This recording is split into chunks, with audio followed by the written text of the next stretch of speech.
Martinez. We'll just open it straight up for questions. That was a little different sort of game than the first 4 home games you guys had, right?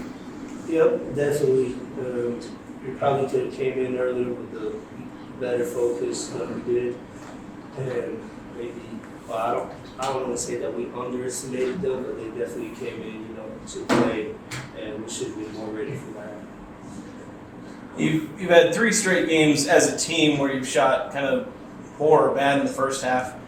Second half, you shot better. How was it? Easy to identify what's kind of going off there? Or? Just gotta, figure out a way to start games faster. Is we always kind of start slow. Probably not a good thing, but it's good that it's happening right now earlier and not later down the line. So we still got time to fix it. Yeah, you kind of reflected that yourself. 6 points in the first half and exploded 17 in the second half. What was it in the second half that you kind of found your rhythm got going? I gotta pick and choose better, when to drive, when to get my shots off. I missed a lot of shots in the first half and in the paint. Just wasn't feeling it, so I have to go to do all this stuff and probably facilitate a little bit more to my other teammates so they can also get in a better rhythm. They're guarding you pretty closely. I know Jordan Nesbitt was guarding you a lot of the game. What was the key there? Trying to find those open shots in the second half against a pretty tough defense. It was just being more patient and using that aggressiveness to my advantage, getting some back cuts. And they also get tired, so try to set them off and try to have a good setup so they can get screened. It's tired when you have to go out there and do that for 30 minutes and you have to constantly get screened. So I'm guessing that was just kind of my plan, trying to get them more tired because eventually who's going to slow down a little bit, How did you guys as a team handle their athleticism throughout the game? And we just had to be mentally tougher and try to keep going at them, I think we were in the bonus first half too. It's going to be second half. So, we're just trying to get more into the foul line. And they were lanky, athletic, but once again, try to use their aggressiveness to our advantage and just try to draw more fouls. What do you think the main difference was in the second half for you guys? Second half, I just saw the mentality that we came in. First half we were just kind of slow. I thought second half we just picked it up more defensively, and we think with defense it kind of helps you get in the rhythm offensively. So once we had a better mindset on the defensive side, it kind of helped us, get in a better offensive rhythm. With about 5 minutes left, the game is tied, and then you and Mason combined for 10 of the last 12 points for your squad. What was it that you guys kind of just clicked and started going off?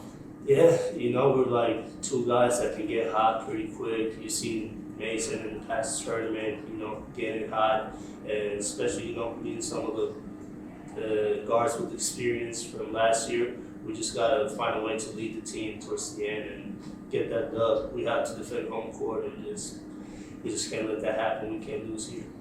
Speaking of Mason, he made a couple big baskets in the paint late to kind of put you guys up. I think it was like 6 or so, kind of right down the stretch there.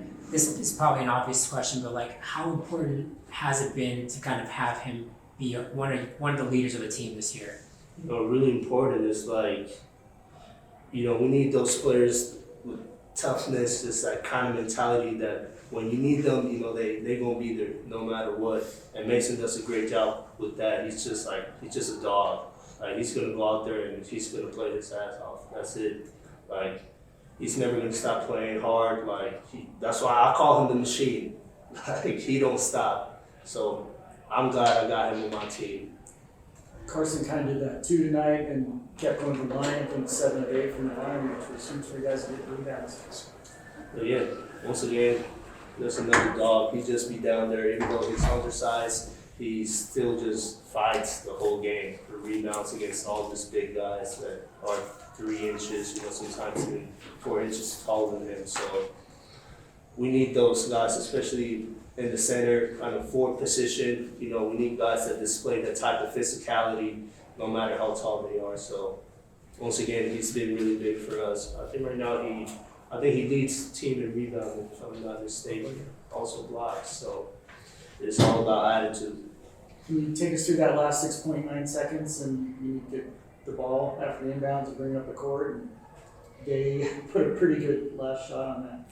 I mean, that was crazy. I thought that was just kind of a prayer for them. I mean, they're down 6, and the guy was shooting pretty well. I don't know how many threes he took, maybe like 4 or 5, I think. But it was just hot. We probably should have been up higher, forced him to take it 2. But it was kind of tough, and at the end, kind of had that turnover. Thankfully, that guy didn't make it.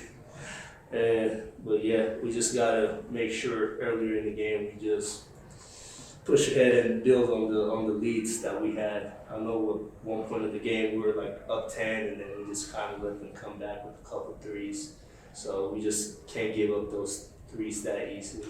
Were you guys surprised by this is a team that was like shooting under 30% from 3, and they come out and make 12?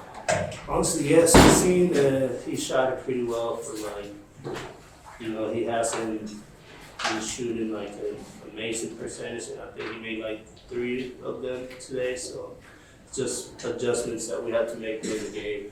But other than that, the other guys that made shots, they were shooters, so we could have done a better job just running them off the line. These last 3 wins, you guys have won by I think like a maximum of 4 points. So obviously closer. These last 3, what have you guys learned about your team and the ability to kind of pull off these close games? It's just like last year, we don't care how we win. I don't care if we win pretty. I don't care if we win ugly. The only thing that matters is just winning. Like, that's what we did last year. People didn't like it, but we won the close games, and look where it took us. We won the whole conference. So that's the same mentality that we got to keep having. It's just, at the end of the day, it's just winning the games. That's all that matters. People can say whatever they want. It's not going to affect anything as long as we just win. Was this win pretty or ugly? Definitely ugly. We didn't play our best basketball. We had a better second half, but it probably shouldn't have been that close. Anything else for you?